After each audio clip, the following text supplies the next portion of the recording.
যমুনা নদীর উপর নির্মিত দেশের দীর্ঘতম যমুনা রেল সেতুর মূল অবকাঠামো সম্পন্ন হয়েছে। নির্মাণাধীন এই রেল সেতুটি চলতি বছরের ডিসেম্বরের প্রথম সপ্তাহ বা শেষের দিকে উদ্বোধনের কথা থাকলেও চলতি বছরে তা উদ্বোধন হচ্ছে না।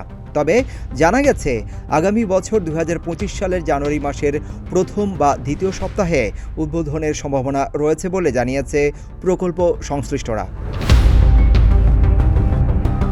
দেশের এই দীর্ঘতম রেল সেতু দিয়ে বিরতিহীনভাবে কমপক্ষে ৮৮টি ট্রেন দ্রুতগতিতে সেতু পারাপার হতে পারবে। ফলে সেতু পারাপারে ২০ থেকে ৩০ মিনিট সময় বেঁচে যাবে। এছাড়া টাঙ্গাইলের ভুয়াপুরের সেতু পূর্ব প্রান্তে নতুন রেল স্টেশনের কাজ প্রায় সম্পন্ন এবং সিরাজগঞ্জের পশ্চিম প্রান্তের রেল স্টেশনের কাজও প্রায় শেষের দিকে। এখন রেল সেতু নির্মাণ শ্রমিকরা রংতুলি ও ঘষা মাঝের কাজে ব্যস্ত সময় পার করছেন। যমুনা রেল সেতু রেলওয়ে প্রকল্প সূত্র মতে জানা গেছে, নির্মাণাধীন যমুনা রেল সেতু দিয়ে সাধারণ ট্রেন ছাড়াও দ্রুতগতির বা হাইস্পিড ট্রেনও চলাচলের উপযুক্ত করে নির্মাণ করা হচ্ছে। ফলে সেতুতে ঘন্টায় সর্বোচ্চ 250 কিলোমিটার গতিতে ট্রেন চালানো যাবে। তবে শুরুতে সাধারণত ঘন্টায় 100 থেকে 120 কিলোমিটার গতিতে ট্রেন চলাচল করবে। ক্রসিংয়ে পড়বে না রেলগুলো। এতে সময় সাশ্রয় হবে 20 থেকে 30 মিনিট।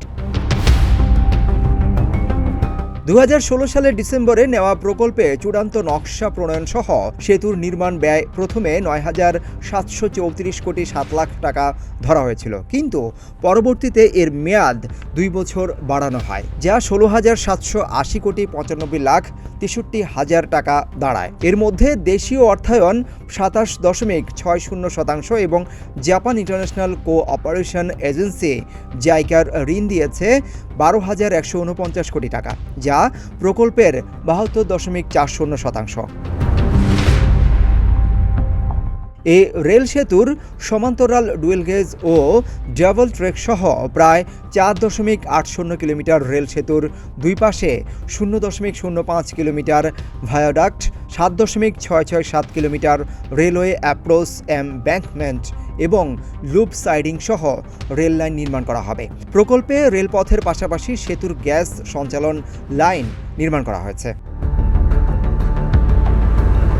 ১৯৯৮ সালে যমুনা সেতু চালু হওয়ার পরেই ঢাকার সঙ্গে উত্তর পশ্চিমাঞ্চলের রেল যোগাযোগ স্থাপিত হয়। ২০০৮ সালে সেতুটিতে ফাটল দেখা দেয়ায় কমিয়ে দেওয়া হয় ট্রেনের গতি। বর্তমানে প্রতিদিন প্রায় ৩৮টি ট্রেন ঘন্টায় ২০ কিলোমিটার গতিতে সেতু পারাপার হচ্ছে।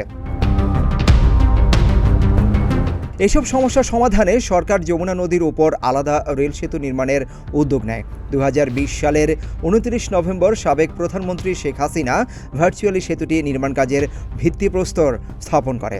এরপর ২০২১ সালের মার্চে রেল সেতুর পিলার নির্মাণে পাইলিংয়ের কাজ শুরু হয়।